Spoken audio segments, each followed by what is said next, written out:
తెలంగాణలో మద్యం అమ్మకాలు జోరుగా సాగుతున్నాయి. కానీ ఆ స్థాయిలో రాష్ట్ర ప్రభుత్వానికి వ్యాట్ మాత్రం రావడం లేదు. అమ్మకాలను రికార్డుల్లో చూపించకుండా కొందరు వ్యాపారులు వ్యాట్ను ఎగవేస్తున్నారని ప్రభుత్వం అనుమానిస్తోంది. దీనిపై ఆధారాల సేకరణకు అంతర్గత విచారణ చేస్తున్నట్లు సమాచారం.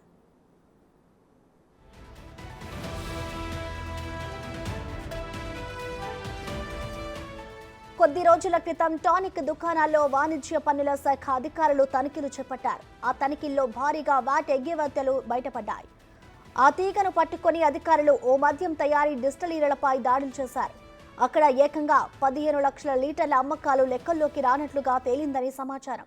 రాష్ట్ర బెవరేజెస్ కార్పొరేషన్కు చెందిన అన్ని డిస్టిలరీలను, గోదాములు, మద్యం దుకాణాల లెక్కలన్నీ పక్కాగా సేకరించి ఆడిట్ చేస్తే వందల కోట్ల అక్రమాలు బయటపడవచ్చని ప్రాథమిక ఆధారాలను బట్టి తెలుస్తోంది.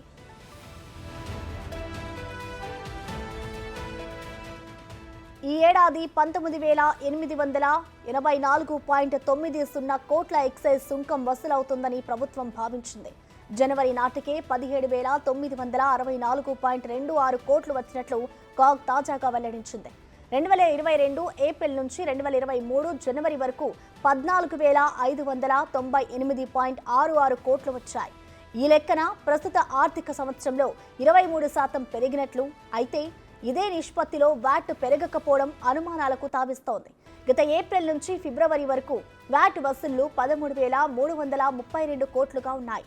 2022-23లో ఇదే 11 నెలల్లో 12,922 కోట్ల వ్యాట్ ప్రభుత్వానికి వచ్చింది. అంటే ఈ ఏడాది అదనంగా పెరిగిన ఆదాయం కేవలం 410 కోట్లు మాత్రమే.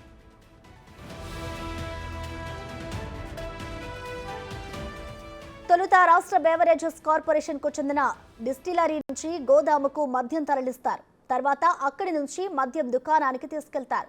డిస్టిలరీ నుంచి వెళ్లేటప్పుడు దాని విలువెంత, వాటి ఎంత రావాలనే పక్కా లెక్కలతో ఈ వేబిల్లు జారీ చేసి ఆన్లైన్ పోర్టల్లో నమోదు చేస్తారు. ఇక దాన్ని ఎక్కడ అమ్మినా వ్యాట్ సొమ్ము ప్రభుత్వానికి చేరుతుంది. కానీ వేబిల్లుపై వ్యాట్ వివరాలు లేకుండా పంపుతూ లక్షలాది లీటర్లపై వ్యాట్ ఎగవేస్తున్నట్లు తెలుస్తోంది. కొందరు అధికారులు, నేతలు, వ్యాపారులు కలిసి ఈ కుంభకోణానికి పాల్పడుతున్నారని ఆరోపణలు వినిపిస్తున్నాయి.